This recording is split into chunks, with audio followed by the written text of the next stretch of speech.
Hello everyone, welcome back. So ಇವತ್ತಿನ ವಿಡಿಯೋದಲ್ಲಿ ಈ ಥರ ರುಚಿಕರವಾಗಿರುವಂಥ ಮಶ್ರೂಮ್ ಗ್ರೇವಿ ಹೇಗೆ ಮಾಡೋದು ಅಂತ ತೋರಿಸ್ಕೊಡ್ತೀನಿ.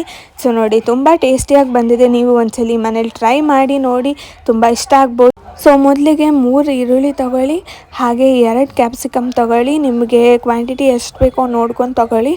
ಹಾಗೆ 3 ಟೊಮ್ಯಾಟೊ ತೊಗೊಳ್ಳಿ. ನಾವಿಲ್ಲಿ ಮಾಡ್ತಿರೋದು ಬಂದು 78 ಮೆಂಬರ್ಸ್ಗೆ. ಹಾಗೆ 1 ಹೋಳಷ್ಟು ಬೆಳ್ಳುಳ್ಳಿ, ಹಾಗೆ ಅರ್ಧ ಇಂಚಷ್ಟು ಶುಂಠಿ, ಹಾಗೆ ಒಣಮೆಣ್ಸಿನ್ಕಾಯಿ ಇದು ಖಾರಕ್ಕೆ, ಹಾಗೆ 1 ಹಿಡಿಯಷ್ಟು ಗೋಡಂಬಿ. ಇಷ್ಟನ್ನು ರೆಡಿ ಮಾಡಿಕೊಂಡು ಹಾಗೆ ಒಂದು ಪಾತ್ರೆ ಇಟ್ಕೊಂಡು ಅದಕ್ಕೆ 1.5 ಸೌಟಷ್ಟು ಎಣ್ಣೆ ಹಾಕ್ಕೊಳ್ಳಿ. ಅದು ಎಣ್ಣೆ ಎಲ್ಲ ಚೆನ್ನಾಗಿ ಕಾಯಬೇಕು. ಈ ಥರ ನಾನ್ ಸ್ಟಿಕ್ ಪಾತ್ರೆ ತೊಗೊಳ್ಳಿ. ಸೊ ಅದು ತುಂಬ ತಳ ಹಚ್ಚಲ್ಲ. ಹಾಗೆ ಎಣ್ಣೆ ಎಲ್ಲ ಕಾದ್ಮೇಲೆ ಈರುಳ್ಳಿ, ಗೋಡಂಬಿ, ಬೆಳ್ಳುಳ್ಳಿ, ಟೊಮ್ಯಾಟೊ, ಶುಂಠಿ ಇಷ್ಟು ಎಲ್ಲ ಒಟ್ಟಿಗೆ ಹಾಕ್ಕೊಂಡು ಅದು ಫುಲ್ ಟೊಮ್ಯಾಟೊ ಎಲ್ಲನೂ ಫುಲ್ ಸ್ಮ್ಯಾಶ್ ಆಗೋ ತನಕ ಬೇಯಿಸಬೇಕು. ಹಾಗೆ ಮೆಣಸಿನ್ಕಾಯಿ ಕೂಡ ಆ್ಯಡ್ ಮಾಡ್ಕೋಬೇಕು, ಹೇಳೋದು ಮರ್ತೋದೆ. ಇದೆಲ್ಲನೂ ಒಟ್ಟಿಗೆ ಹಾಕ್ಕೊಂಡು ಅದು ಫುಲ್ ಬೇಯಬೇಕು. ಚೆನ್ನಾಗಿ ಟೊಮ್ಯಾಟೊ ಎಲ್ಲ ಸಾಫ್ಟ್ ಆಗಬೇಕು. ಸೊ ಬೇಗ ಬೇಯೋದಕ್ಕಾಗಿ ಉಪ್ಪು, ನಾವಿಲ್ಲಿ ಯೂಸ್ ಮಾಡ್ತಾ ಇರೋದು ಬಂದು ಪಿಂಕ್ ಸಾಲ್ಟ್. ನಿಮ್ಮ ಮನೇಲಿ ಯೂಸ್ ಮಾಡೋ ನಾರ್ಮಲ್ ಸಾಲ್ಟೇ ಹಾಕ್ಕೊಳ್ಳಿ. 1 ಸ್ಪೂನಷ್ಟು ಸಾಲ್ಟ್ ಹಾಕಿದ್ದೀವಿ. ಸೊ ಉಪ್ಪು ಕೂಡ ನೋಡ್ಕೊಂಡು ಹಾಕ್ಕೊಳ್ಳಿ. ಇದು ಬೇಗ ಬೇಯಲಿ ಅಂತ ನಾವು ಉಪ್ಪು ಹಾಕಿದ್ದೀವಿ. ಸೊ ನೋಡಿ, ಈ ಥರ ಸಾಫ್ಟ್ ಆಗ್ತಾ ಬರುತ್ತೆ ಬೇಯ್ತಾ ಇನ್ನು ಚೆನ್ನಾಗಿ ಬೇಯಿಸಬೇಕು. ಅದು ಫುಲ್ ಕಂಪ್ಲೀಟಾಗಿ ಸಾಫ್ಟ್ ಆದಮೇಲೆ ತವ ಆಫ್ ಮಾಡಿಬಿಡಬೇಕು. ಆಫ್ ಮಾಡಿದ್ದಾದಮೇಲೆ ಸ್ವಲ್ಪ ತಣ್ಣಗಾಗಕ್ಕೆ ಬಿಟ್ಟು ಒಂದು ಮಿಕ್ಸಿ ಜಾರಿಗೆ ಎಲ್ಲನೂ ಹಾಕ್ಕೊಂಡು ಚೆನ್ನಾಗಿ ಗ್ರೈಂಡ್ ಮಾಡ್ಕೋಬೇಕು. ಫುಲ್ ಪೇಸ್ಟ್ ಆಗಬೇಕು. ಸೊ ನೆಕ್ಸ್ಟ್ ಬಂದು 1 ಈರುಳ್ಳಿ ಕಟ್ ಮಾಡ್ಕೊಂಡಿದ್ದೀವಿ ಇದು ಒಗ್ಗರಣೆಗೆ.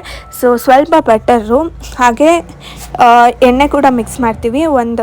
ನಿಮಗೆ ಬೇಕಾದಷ್ಟು ಬಟರ್ ಹಾಕ್ಕೊಳ್ಳಿ. ನಾವಿಲ್ಲಿ ಟೇಸ್ಟ್ ಚೆನ್ನಾಗಿ ಬರುತ್ತೆ ಅಂತ ಬಟರ್ ಸ್ವಲ್ಪ ಜಾಸ್ತಿ ಹಾಕಿದ್ದೀವಿ. ಹಾಗೆ 1 ಸೌಟಷ್ಟು ಎಣ್ಣೆ ಕೂಡ ಯೂಸ್ ಮಾಡಿದ್ದೀವಿ. ಸೊ ನೀವು ನೋಡ್ಕೊಂಡು ಹಾಕ್ಕೊಳ್ಳಿ. ಎಣ್ಣೆ ಬಟರು ಎಲ್ಲ ಚೆನ್ನಾಗಿ ಕಾದಿ ಮಿಕ್ಸ್ ಆದಮೇಲೆ ಒಂದು ಸ್ವಲ್ಪ ಜೀರಿಗೆನ ಆ್ಯಡ್ ಮಾಡ್ಕೊಂಡಿದ್ದೀನಿ. ಸೊ ಒಗ್ಗರಣೆಗೆ ಟೇಸ್ಟ್ ಚೆನ್ನಾಗಿ ಬರುತ್ತೆ ಅಂತ. ಅನಂತರ ಕಟ್ ಮಾಡ್ಕೊಂಡಿರುವಂಥ 1 ಈರುಳ್ಳಿನ ಹಾಕ್ಕೊತಿದ್ದೀವಿ. ಇದೆಲ್ಲ ಬಂದು ಒಗ್ಗರಣೆಗಾಗಿರುತ್ತೆ. ಸೊ ಇದರಲ್ಲಿ ಏನೂ ರುಬ್ಬೋದಿರಲ್ಲ. ಚೆನ್ನಾಗಿ ಅದು ಪಿಂಕ್ ಆಗೋವರೆಗೂ, ಸಾಫ್ಟ್ ಆಗೋವರೆಗೂ ಚೆನ್ನಾಗಿ ಬೇಯಿಸ್ಕೋಬೇಕು. ಸೊ ಚೆನ್ನಾಗಿ ಬೇಯಿಸ್ಕೊಂಡಿದ್ದ ನಂತರ ಮಸಾಲಾಸ್ ಆ್ಯಡ್ ಮಾಡ್ಕೋಬೇಕು. ಮೊದಲಿಗೆ ಧನಿಯಾ ಪುಡಿ 2 ಸ್ಪೂನಷ್ಟು ಹಾಕ್ಕೊಂಡಿದ್ದೀವಿ. ಹಾಗೆ ಅದಾದಮೇಲೆ ಒಂದು ಸ್ವಲ್ಪ ಅರಿಶಿನ ಹಾಕ್ಕೊಂಡಿದ್ದೀವಿ. ಸೊ ಚೆನ್ನಾಗಿರುತ್ತೆ ಟೇಸ್ಟು, ಹಾಗೆ ಕಲರ್ ಕೂಡ ಚೆನ್ನಾಗಿ ಬರುತ್ತೆ ಅಂತ.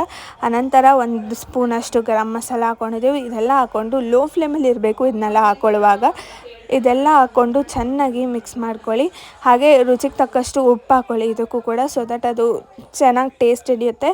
ಅನಂತರ ಮಶ್ರೂಮ್ ಆ್ಯಡ್ ಮಾಡ್ಕೊಳ್ಳಿ. ಇದನ್ನು ಚೆನ್ನಾಗಿ ಮಿಕ್ಸ್ ಮಾಡಿಬಿಟ್ಟು ಫುಲ್ ಬಾಯ್ಲ್ ಆಗೋ ತನಕ ಬಿಡಬೇಕು. 3/4 ಭಾಗ ಬೇಯಬೇಕು. ಅದು ಚೆನ್ನಾಗಿ ನೀರು ಬಿಡ್ಕೋಬೇಕು. ನೀರೆಲ್ಲ ಬಿಟ್ಕೊಂಡು ಡ್ರೈ ಆಗೋ ತನಕ ಚೆನ್ನಾಗಿ ಬಾಯ್ಲ್ ಮಾಡ್ಕೋಬೇಕು.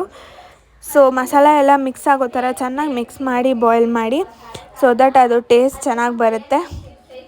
ನೋಡಿ, ಈಗ ಚೆನ್ನಾಗಿ ಅದು ನೀರೆಲ್ಲ ಬಿಟ್ಕೊಂಡಿದ್ದಾದಮೇಲೆ ಫುಲ್ ನೀರೆಲ್ಲ ಬಂದಿದೆ.